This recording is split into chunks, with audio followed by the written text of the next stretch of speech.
Hello दोस्तों, welcome back सत्यम monitor. तो दोस्तों, जैसा आप लोगों ने वोट किया था, वोट के हिसाब से आज दोस्तों हम लोग आईटी की ट्रेड थ्योरी की क्लास देखेंगे।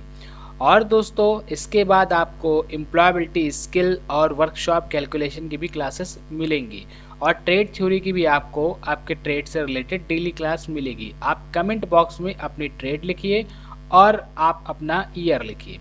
अगर आपने दोस्तों चैनल को सब्सक्राइब नहीं किया है तो सब्सक्राइब कीजिए और वीडियो को लाइक कीजिए। आपका जो फर्स्ट क्वेश्चन है ये बहुत इंपॉर्टेंट है क्योंकि ये आपका एम्प्लॉयबिलिटी स्किल में भी पूछा जाता है और ये आईटी की ट्रेड में भी है। तो जो आपका फर्स्ट क्वेश्चन है कि what does PPE stand for, तो पीपीई का मतलब क्या है। तो ऑप्शन ए में बोला है पर्सनल प्रोटेक्टिव इक्विपमेंट, या फिर ऑप्शन बी में प्रोटेक्टिव इक्विपमेंट, या सी में pre product equipment, option D personal product experiment. तो दोस्तों जो पीपीई का मतलब होता है वो होता है आपका पर्सनल प्रोटेक्टिव इक्विपमेंट। तो ऑप्शन ए आपका दोस्तों सही आंसर है। पर्सनल प्रोटेक्टिव इक्विपमेंट होता है पीपीई का फुल फॉर्म। दोस्तों आप लोग ये याद रखिए क्योंकि आप किसी भी ट्रेड से हो ये क्वेश्चन आपका जरूर आपके ट्रेड में आएगा। क्यों? क्योंकि ये एम्प्लॉयबिलिटी स्किल का भी क्वेश्चन है। आपका दूसरा क्वेश्चन है कि which safety can be used to prevent from injuring while lifting and shifting. तो उठाने और स्थानांतरित करने में आप दोस्तों आप किसी वस्तु को या किसी मशीन को या कुछ भी आप उठा रहे हैं एक जगह से दूसरे स्थान में ले जा रहे हैं, तो करते समय चोट लगने से बचने के लिए किस सुरक्षा का उपयोग किया जा सकता है। ये आपके ऑप्शन है। अगर आपको दोस्तों कोई भी आंसर गेस में लगता है कि ये होगा या आपको 100% श्योर है तो आप कमेंट जरूर करें। कमेंट करने से होगा क्या कि आपकी स्ट्रेंथ आपको पता चलेगी कि आपको कितना आता है।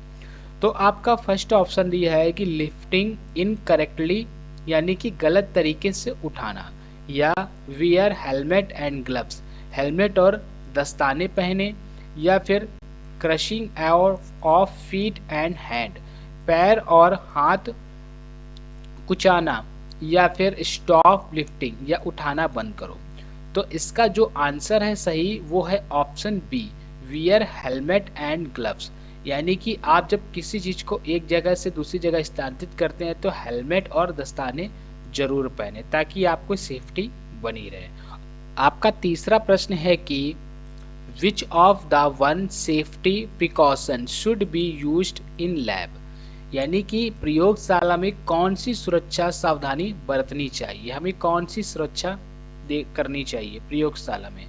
तो आपके ऑप्शन है option A make high pitch volume, यानी कि ज्यादा पिच वॉल्यूम बनाए रखने, आवाज ज्यादा करें, या फिर option B clean the parts of computer system with water.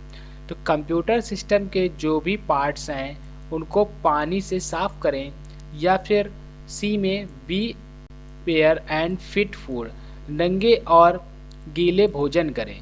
तो दोस्तों यहाँ जो नंगे बोला गया है, नंगे पैर और या नंगे हाथ हो सकते हैं, जैसे कि आप बिना हाथ धोए, तो इसका मतलब ये है तो भोजन करें। या फिर ऑप्शन डी कह रहा है कि don't take fluid and liquid while working in lab, यानी लैब में काम करते समय तरल पदार्थ ना लाएं। तो दोस्तों ऑप्शन डी आपका सही आंसर होगा। लैब में जब भी आप काम करते हैं या आप प्रैक्टिकल कर रहे हो या कुछ भी कर रहे हो, आप स्टूडेंट हैं तो जब आप लैब जाते हैं तो आपकी पानी की बोतल जो है वो आसपास नहीं होनी चाहिए, या फिर आपके डेस्क पे नहीं होनी चाहिए कंप्यूटर के, क्योंकि वहां से पानी गिरने से आपके जो कीबोर्ड्स, माउस और भी इक्विपमेंट मशीनें हैं जो खराब हो सकती है। आपका अगला क्वेश्चन है 4 नंबर की अर्थ वायर और ground wire is made up. तो अर्थ वायर और ग्राउंड वायर से बना होता है, तो अर्थ वायर और ग्राउंड वायर इनमें से दोस्तों किससे बना होता है। तो ऑप्शन है आपका कॉपर का। अगर आपको दोस्तों आंसर पता है तो कमेंट बॉक्स में जरूर टाइप करेंगे। इससे क्या होगा मैं आपको पहले ही बता चुका हूँ। Option B aluminium, option C iron, option D galvanised steel. तो जो अर्थ वायर होता है जिसको हम लोग ग्राउंड वायर भी बोलते हैं दोस्तों, तो वो गैल्वेनाइज्ड स्टील यानी कलई चढ़ा इस्पात होता है। तो ऑप्शन डी आपका सही आंसर होगा। अगला क्वेश्चन है 5 number, the objective of earthing on grounding is, यानी कि अर्थिंग और या फिर ग्राउंडिंग का उद्देश्य क्या है। तो अर्थिंग और ग्राउंडिंग का इसमें से उद्देश्य क्या है, तो मैं आपको पूरा एक डिटेल्स में एक्सप्लेन करूंगा कि to provide as low resistance possible to the ground, यानी कि जमीन को अर्थिंग यानी यथासंभव का मतलब वही है पॉसिबल हो तो कम प्रतिरोध प्रदान करें, अर्थ ग्राउंडिंग में कम दें। तो ये to provide as a high resistance possible to the ground, जमीन को यथा उच्च प्रतिरोध प्रदान करें। कह रहा है सी में कि to provide flow of possible and zero sequence current, यानी कि सकारात्मक और शून्य अनुक्रम धाराओं का प्रवाह करना, या फिर डी में to provide flow of negative and zero sequence current, या ऋणात्मक एवं शून्य अनुक्रमण धारा का प्रवाह करना। दोस्तों ऑप्शन ए ही सही आंसर होगा, क्योंकि कम लो रेजिस्टेंस लगाया जाता है ताकि अर्थिंग जो है आपकी वो करंट जो है वो अर्थ पे जा सके। अगला क्वेश्चन है 6 नंबर की, what is the common personal protective equipment is used in electricity safety, यानी कि विद्युत सुरक्षा में दोस्तों उपयोग किए जाने वाला सामान्य व्यक्तिगत सुरक्षा उपकरण कौन सा है। तो इनमें से आपको बताना है दोस्तों कि कौन सा ऐसा चीज है जिसको हम लोग करंट का काम करने में यानी इलेक्ट्रिसिटी का काम करने में सामान्यतः यूज करते हैं। कमेंट करके भी आप इनका आंसर बता सकते हैं अगर आपको इनका आंसर पता है तो आपका ऑप्शन है स्टील रॉड, तो स्टील रॉड का यूज करते हैं। ऑप्शन बी में बेयर फीट जैसे नंगे पैर, या फिर इंसुलेटिंग ग्लव्स या इंसुलेटेड दस्ताने, या फिर ऑप्शन डी में कंडीशन ऑफ द फ्लोर, फर्श की स्थिति। तो आपका सही आंसर आपको पता चल गया होगा कि ऑप्शन सी होगा इंसुलेटिंग ग्लव्स। इंसुलेटिंग ग्लव्स का ही यूज करते हैं, उससे आपको करंट लगने की संभावना नहीं होगी। अगला क्वेश्चन है 7 की, what is the electricity safety major, तो विद्युत सुरक्षा उपाय क्या है। तो विद्युत सुरक्षा की सेफ्टी के लिए कैसे क्या उपाय हम कर सकते हैं।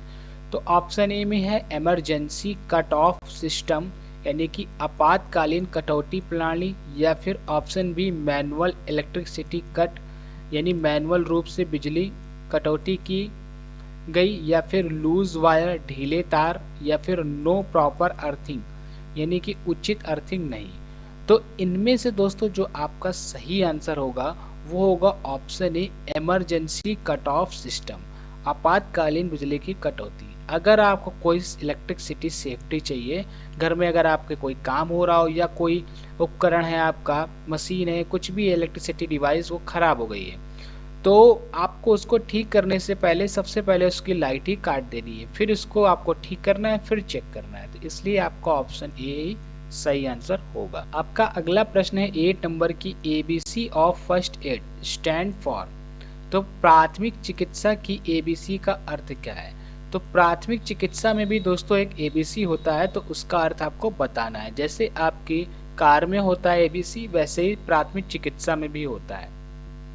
तो एबीसी का फर्स्ट एड से लेना देना क्या है, तो बात करते हैं जो आपके ऑप्शन दिए हैं। ऑप्शन ए में कह रहा है कि एयर ब्रीथिंग एंड कंट्रोल, यानी कि सबसे पहले आपको क्या करना है, खुला वायु देनी है और फिर सांस देनी है और फिर कंट्रोल कर लेना है पेशेंट को। यहाँ पेशेंट की बात हो रही है। ऑप्शन बी में कह रहा ऑलवेज ब्रीथिंग एंड कंट्रोल, सदैव उसको ऑक्सीजन दो और फिर क्या कंट्रोल में आ जाएगा। या फिर ऑप्शन सी में कह रहा अवेयर ब्रीथिंग एंड सर्कुलेशन, यानी कि वायु मार्ग दो यानी खुला जगह दो और फिर सांस दो और फिर उसके बाद उसकी सर्कुलेशन करो यानी कि इलाज करना चालू करो। फिर या फिर डी में कह रहा एयर ब्रीथिंग एंड सर्कुलेशन, यानी वायु श्वास और परिसंचरण। तो मतलब कह रहा है कि एयर दो और हवा दो खुली और थोड़ी ब्रीथिंग दो सांस दो और फिर सर्कुलेशन। तो दोस्तों आपका जो सही आंसर होगा इनमें से वो होगा आपका ऑप्शन सी एयर अवे। कभी होता क्या है कि किसी पेशेंट को अचानक से या फिर कहीं कोई एक्सीडेंट हो जाए या कुछ भी हो जाए, दुर्घटना हो जाती है इलेक्ट्रिसिटी से रिलेटेड, तो सबसे पहले फर्स्ट एड क्या होता है दोस्तों कि उसको खुली हवा में ले जाएं और आसपास जो घेरा लगा हुआ वो हटा दें। तो इसलिए आपका ऑप्शन ये सही हुआ, तो उसी को बोलते हैं एयरवे। तो अगला क्वेश्चन है आपका दोस्तों 9 की, prohibition sign is safety lab in used for. तो प्रोहिबिशन का दोस्तों जो मतलब होता है वो होता है निषेध। तो सुरक्षा प्रयोगशाला में निषेध चिन्ह का उपयोग के लिए किया जाता है। तो निषेध चिन्ह का उपयोग किसके लिए दोस्तों किया जाता है? ऑप्शन ए में कह रहा है कि इंडिकेट अ वार्निंग, तो एक चेतावनी इंगित करना, बताना, या फिर गिविंग इंफॉर्मेशन, जानकारी देना, या फिर indicating a behaviour which is must, एक ऐसे व्यवहार का संकेत देना जो आवश्यक है, या indicating a behaviour which is not mandatory, ऐसे व्यवहार का संकेत देना जो आवश्यक नहीं है। तो आपका दोस्तों जो सही उत्तर होगा वो होगा option D, indicating a behaviour which is not mandatory, ऐसे व्यवहार का संकेत देना जो जरूरी नहीं है। और दोस्तों आपका लास्ट क्वेश्चन है 10 number, what is the basic first aid.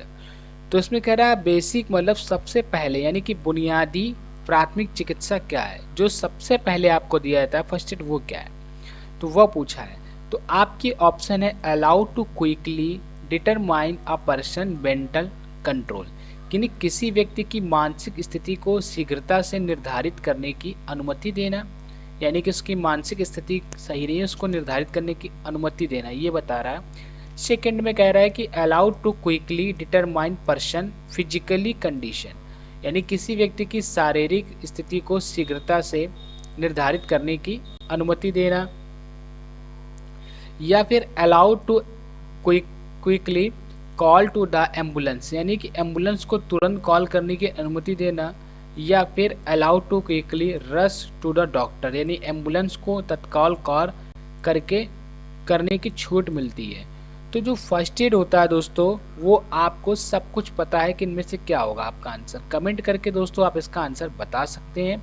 तो फिर आपको आंसर इसका बता रहे, तो ऑप्शन बी दोस्तों आपका करेक्ट आंसर होगा कि allowed to quickly determine a person physically condition, यानी किसी व्यक्ति की शारीरिक स्थिति को शीघ्रता से निर्धारित करने की अनुमति देता है। फर्स्ट एड क्या होता है कि अगर कोई व्यक्ति फिजिकली इंजर्ड हो गया है तो सबसे पहले फर्स्ट एड दिया जाता है, जैसे किसी की चोट लग गई तो उसके बाद उसको डॉक्टर के पास ले जाते हैं। ऑप्शन भी आपका करेक्ट आंसर है। दोस्तों अगर वीडियो पसंद आई हो तो लाइक कीजिए और शेयर कीजिए, और प्लीज़ दोस्तों आप चैनल को सब्सक्राइब कीजिए, क्योंकि आपके वोट के हिसाब से मैंने ये वीडियो बनाई है।